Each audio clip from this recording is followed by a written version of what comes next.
It may not feature in a lot of tourist brochures, but on the outskirts is a little gem, the Mundara Tip. Not only is this a great place to poke around for a few hidden treasures, it's also home to an old mate of mine, Gary Thorne. Like so many Aussies who live in the bush, Thorny's a colourful character. Gary, what are some of the things you've seen tossed away over the years? Over the years, I've seen heaps of junk come in here, and we've had water skis and kitchen sinks and fly wire doors and fridges and washing machines. Can you just watch your language a bit this time? No doubt about it. Thorny's got his work cut out for him running this place. Must be a big job sorting through it all, you know what I mean? Well, it'd make my job easier if people had put the rubbish in the right spots and just follow the signs that I put around. Yeah. Oh, that's understandable, isn't it? Can you just not say so much? Of course, as Thorny will tell you, one man's trash is another man's treasure. What's the most expensive thing you've seen tossed away? Well, there was a bloke came in here one day and he had a package on the back of the truck. And when I looked in the box, it was a brand new twin tub washing machine. Fantastic. It looked very good, very good. Yeah, really? Yeah, it must have cost him a fortune when he bought it. What a great find. Yeah, but it was Yep, he sure is a character. My old mate, Bubba Campbell. Bubba was born and raised in this desert, and he has a deep knowledge of the area. Knowledge from which I was keen to learn from. So, Bubba, to most people this would be just a lot of red sand, but to you it's like a map, isn't it? Yeah. Or a book, you know, every indentation has a different story to tell. Yeah. For example, what's that over there? That's a stick. Yeah, but next to the stick, that what's that? Is that a paw print or something? It could be. What sort of animal would that be, do you reckon? Could be anything. Yeah, but just have a... What are you doing? I'll Google it. It was great catching up with Bubba I mean, I could have done that. and sharing his ancient knowledge. That's what it is. It was cattle country and they breed them big up this way, and that's no bull. But seriously, these stock belong to an old mate of mine by the name of Sal Hearn, who owns one of the top beef cattle properties in the territory. There's no way I could go past without dropping in for a cuppa. G'day, mate. How are you? Yeah, good, thanks, mate. Good to see you again. Yeah. You well? Yeah, good, thanks. Yeah. How are things going out here? Good, we've had a bit of rain, so... Have you? Yeah, looks like it's screened up. I'll tell you what, the road's a bit bumpy, more bumps than a paddock full of camels. Yeah, no, it's terrible at the moment. Yeah, good. Oh. Tea? Oh, would you like a cup of tea, mate? Oh, that'd be lovely. Thanks, mate. Great. Yeah, Come on great. in. It was good catching up with Sal for a yarn, Well, certainly needed that. Yeah, it's good. but all too soon it was time for me to hit the road. An even better way to catch fish is spending a day on the water with a couple of good mates. And I reckon I knew just the blokes. Miller, Trev, and my old radio partner, Dave Snedman. Right, tell you what, have a bit of a bet. First one to catch a fish finger gets a beer. Yep, it was going to be a top day. And with Dave and I teaming up in the SS Coight, those fish wouldn't stand a chance. Dave and I go way back to when we both worked together on 4NQ and soon discovered a natural chemistry that saw the breakfast show rocket to 7th place in the ratings. It was great to catch up again to share a bit of fishing and, no doubt, a few laughs. How good is this? Esky full of beer, beautiful river, sun's out, fish are on the bite. Wouldn't be dead for quids. yeah. You right? Yeah. Dave's a natural comedian, and it wasn't long before the jokes started flying. You know Sally's left me. They don't call him Deadpan Dave for nothing. Here we go. No, I didn't know that Sally had left you. No, seriously, she's actually left me. Oh, right. OK, she has left you. It's like the third time, isn't it? Yeah, OK, fine. Sure, it had been a tough few months for Dave, but that wasn't about to put a dampener on our day on the water. And it wasn't long before the fishing started to hot up. Oh, got one? Oh, no, got away. You got anything going on there? I'll put some bait on there. Yeah, bait would be good. I mean, take it. I mean, catch a fish, you'll feel better. Of course, some days the fish are simply not on the bite. When that happens, no one hooks up. Get up, get up. Holy!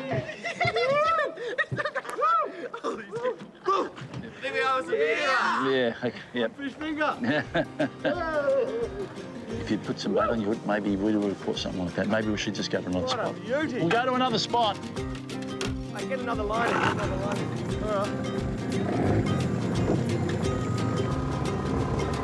Yeah.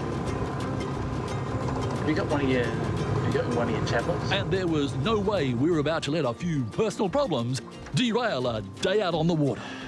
There's nothing that a spot of fishing can't fix. Hang on. What's that? Oh. Text. It's not from Sally, is it? No, it's from my psychiatrist. The psychiatrist. Oh.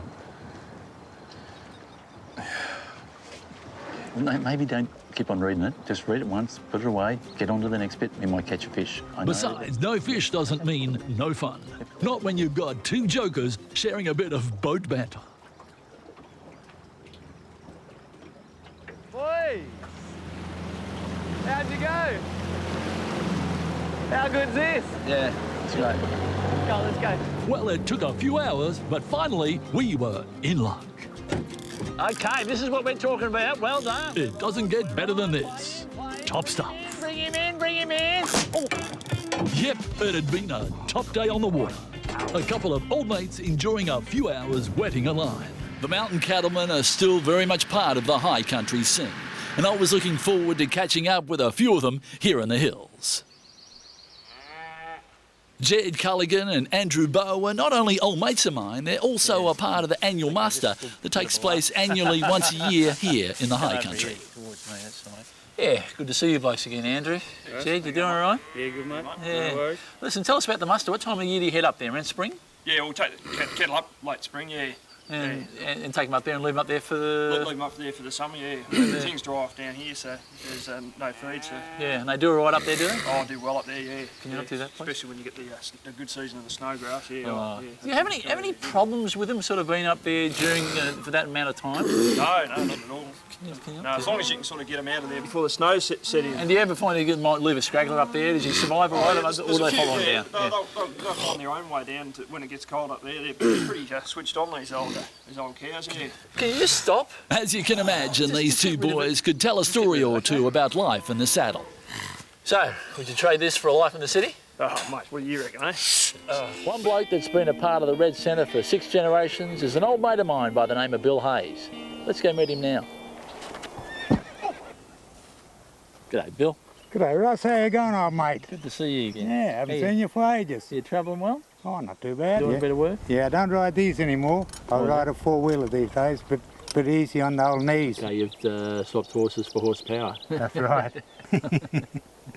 Yeah. It was good catching up with Bill, but all too soon it was time for me to swap horses for horsepower. It was a long, tough drive, but eventually I hit the bright lights of Alice. With a population of 15,000 and weather to match, Alice Springs provides an ideal place to stop, refuel and recharge the batteries. I came by car, but 100 years ago the most common form of transport to the Red Centre was the steel highway, the train.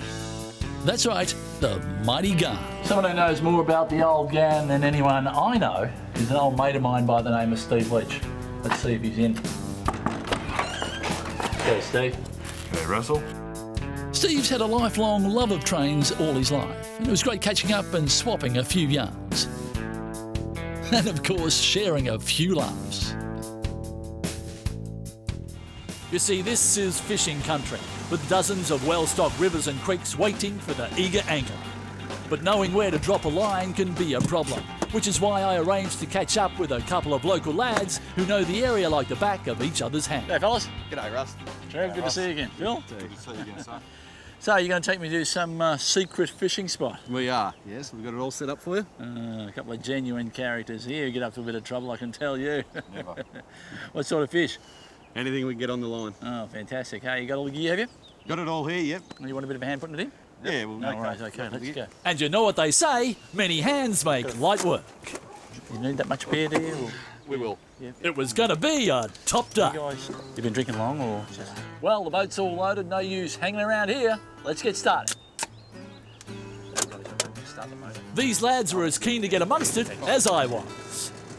You're not going to be drinking all afternoon, are you? And in no time we were on our way, heading upriver to the secret spot. Like most blokes, Phil and Trev love their fishing, and with their local knowledge, I knew I was in for an action-packed day of Aussie angling. And in no time we'd found the boys' favourite hole. Okay, well, looks like we're here. Underneath the branches. The secret spot. All right, let's get it happening. Time to get those lines into the water. And as you could imagine, we were all pretty keen to get fishing. You going to put a line in, Phil? I don't think so. Phil was in a mellow mood, but Trev and I were eager to see some action. And even though things were a little quiet, Absolutely beautiful. I wasn't complaining. You know what they say? The worst day fishing certainly beats the best day in the office. These blokes are both real characters, and it was great sharing some time You with can't them. be having pissed all the time. I don't want a beer, okay? But after a slow start, those fish came on the bite, Yes, and well Trev done, was the Trev. first to hook Lovely up. work, a lovely brim. Congratulations. That's what I love about these mangroves. There's a type of fish you can get. You get brim, trevally, and mangrove jacks. It's got very powerful jaws, and they say, if you listen very, very carefully, you can hear them coming out of the water and snapping at their prey. I'll take it easy. Just before nightfall, I made it to Mundara Downs. It felt good to catch up with my old mate, Mick Harrison. G'day, Mick. How are you, mate? Good, thanks, Ray. Oh, Russ. Dawn the next day at Mundara Downs and time for a hot shower, Outback style.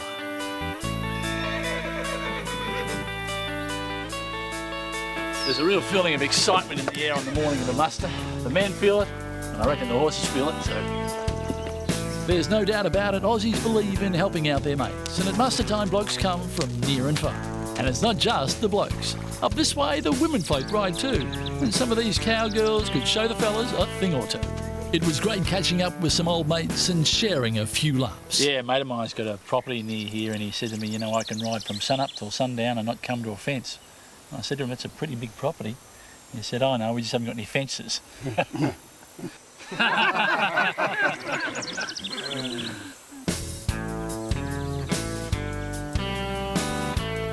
A quick chat and it was time to saddle up for a big day in the bush. Yeah. I'll tell you what, there's nothing quite like the feeling of mounting a stock horse and heading off for a big muster.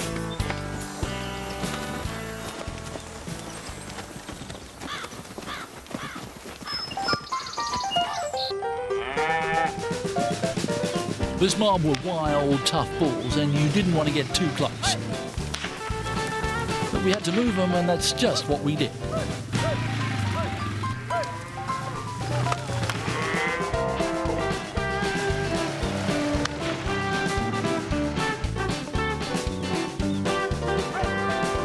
Of course, there's always some stock who won't be tamed. For these wild beasts, you need more than a horse, you need horsepower.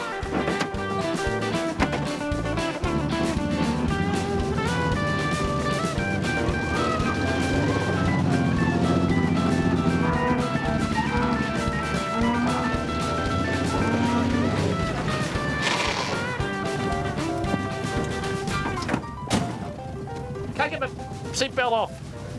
Hang on, seatbelt.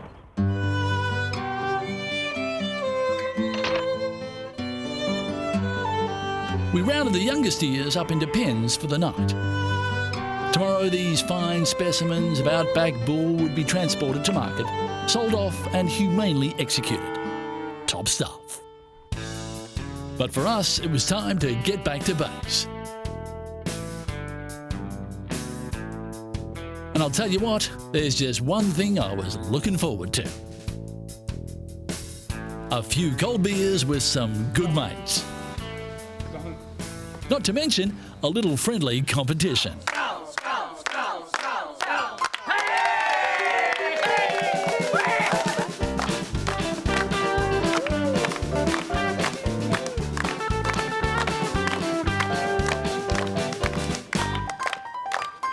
There's no doubt about it, Aussies love a party. And a chance for a bit of outback fun. Come on. You can do it.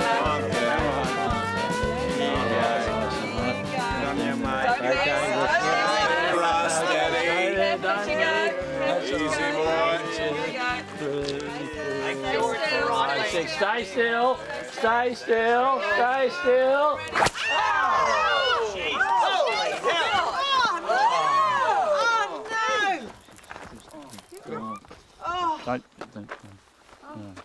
My farmer friend Stu Benton had called asking for a bit of help mending a fence.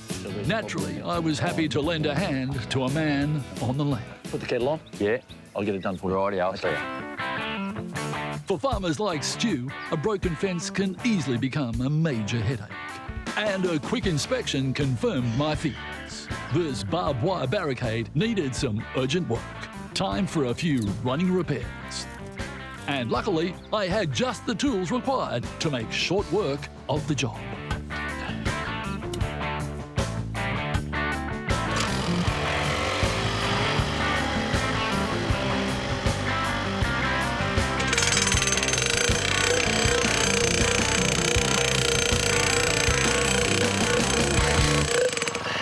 Back in the old days, would have done these by hand.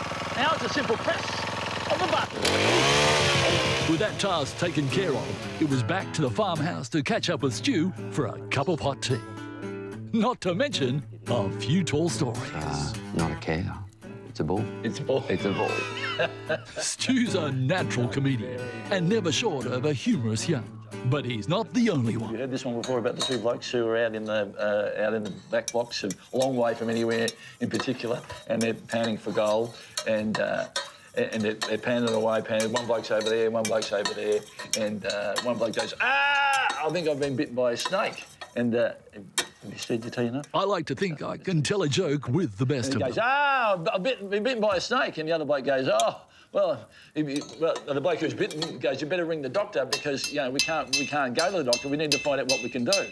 And so I think, just you put the spoon down. Yep. As they say, it's all in the delivery. And then, so he goes, what sort of snake was it? This is the doctor saying. He goes, I think it was a tiger snake. So he goes, well, listen to me very carefully because if you don't do what I'm about to tell you, the guy may well die.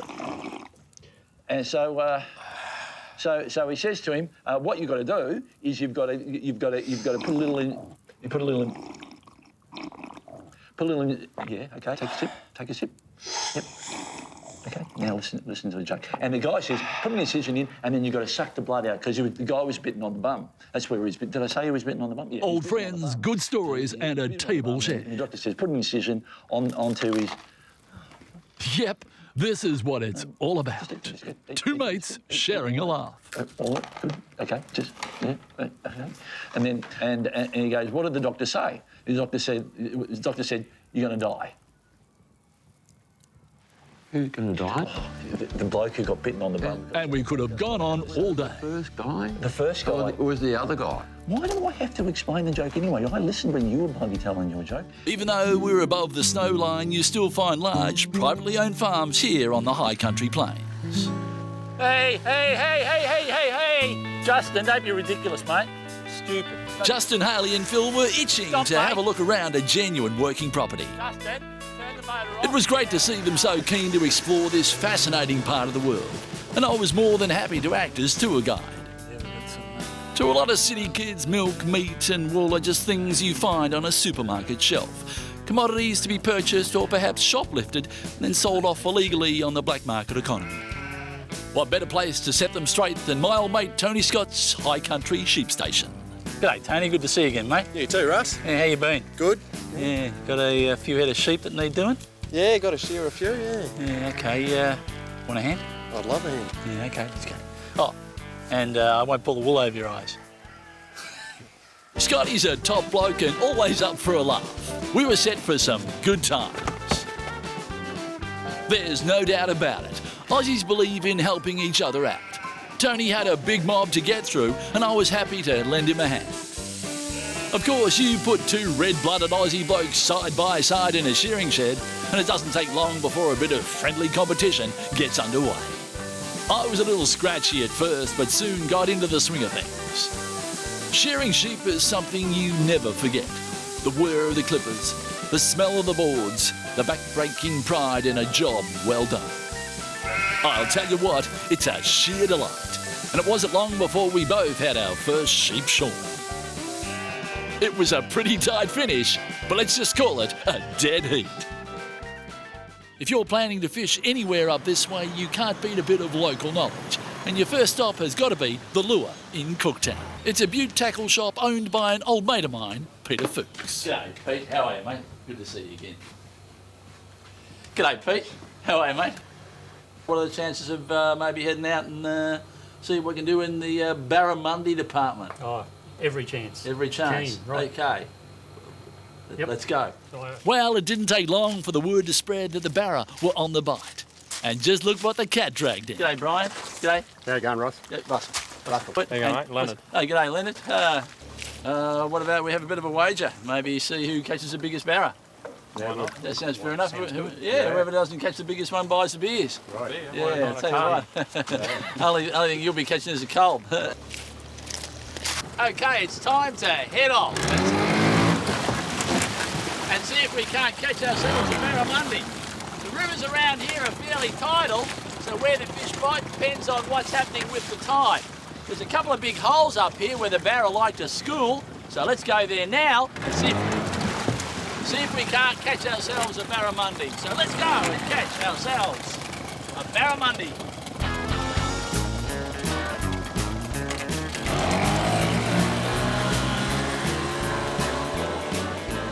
With a few beers up for grabs, I was glad to have Pete on my team. He knows this river like the back of his hand. And if there's anyone who can put us on to decent Barra, Pete's the man. Eventually, we found what looked like the perfect spot.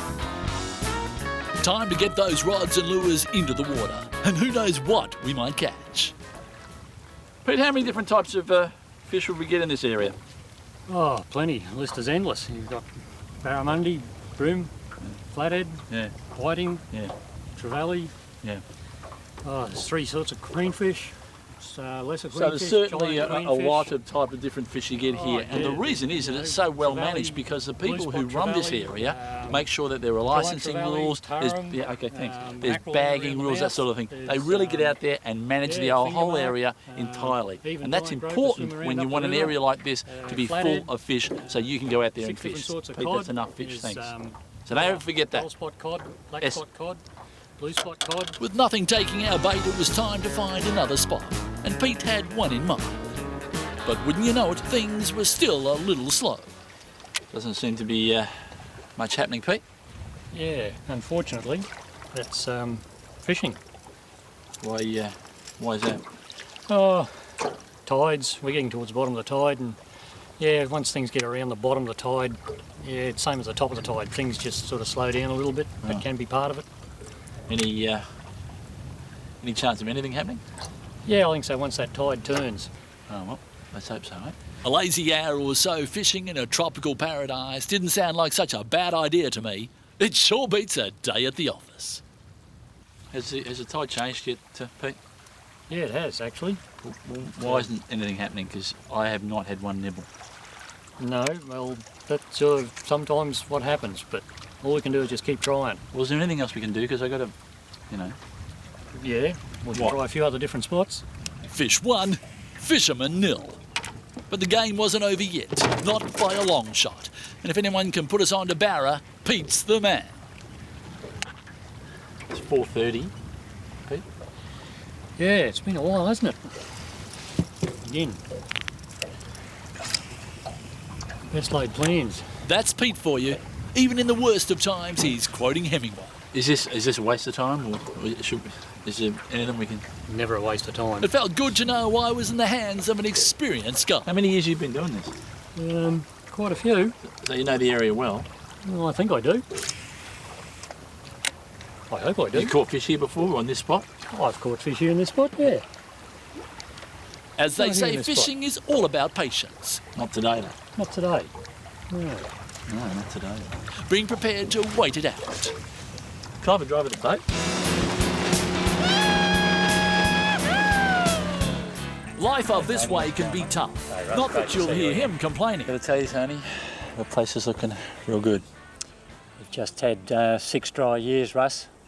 Looking down the barrel, it's looking pretty dry. But despite the drought, or whatever nature might throw his way, Tony faces it all with typical fighting spirit. Beef prices are starting to fall. You know, we've got problems of soil erosion, salinity, soil acidification, bit of dieback in the trees. See those red gums, they're starting to die off, and you know, each year we plant a few more and put guards around them, spend a lot of money, and what happens? The cattle get in, kill the trees, or else it doesn't rain and they die anyway.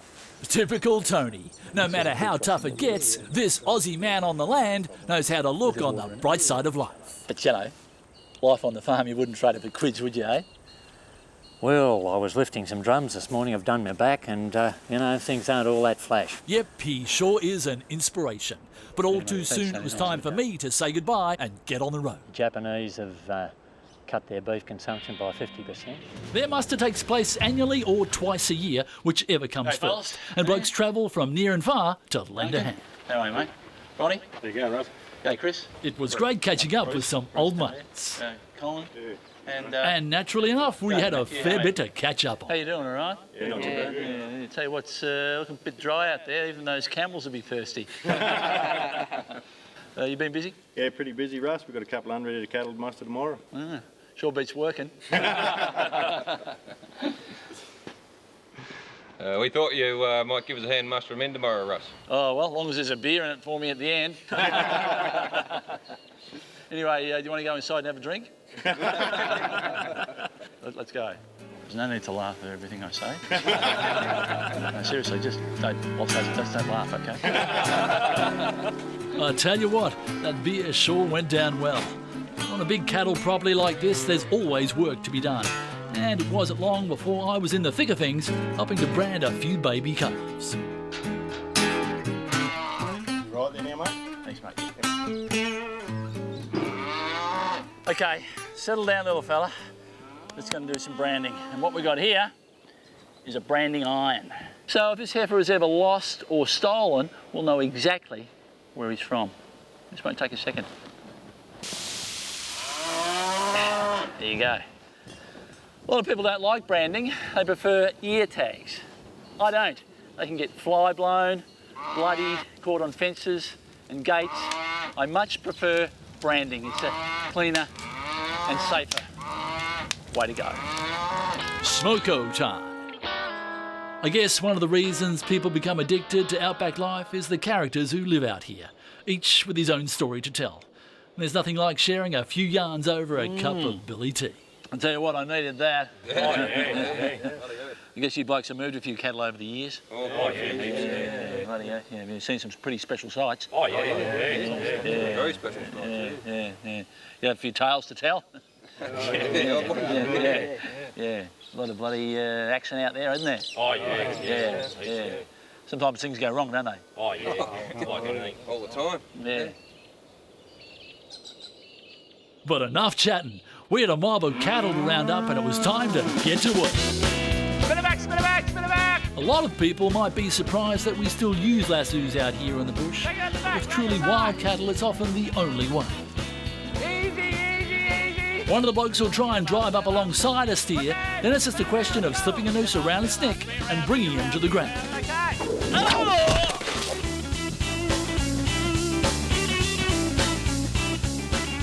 This is Lake Menangen. 9 years out of 10, it's bone dry. But after such a big wet season, there was water in the old girl again. And it didn't take long for a couple of local lads to find out. G'day, Rob. G'day, Russ. How you going, mate? Good to see you again. Yeah, good to see a bit of water in the lake again. Yeah, a bit of a big wet this year. Got a bit back in it again. Yeah, very nice. Any crocs out there? Oh, Couple. few crocs, mate. They're pretty hungry, I reckon especially they since they had all the sharks out. So, would you be up for a ski, mate? Mate, I'll put the skis on, you count the crocs. You're on. There's no doubting it. Aussies love a challenge, and when these boys dared me to strap on the skis and cross a croc-filled lake, it was a bet I couldn't knock back. It was then I spotted him, a big saltwater croc, cruising in the shallows. I had to act quick or I'd be steering straight into the face of big trouble.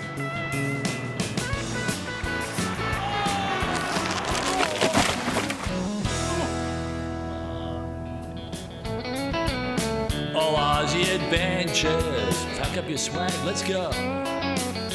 All Aussie Adventures. All Aussie Adventures, time to hit the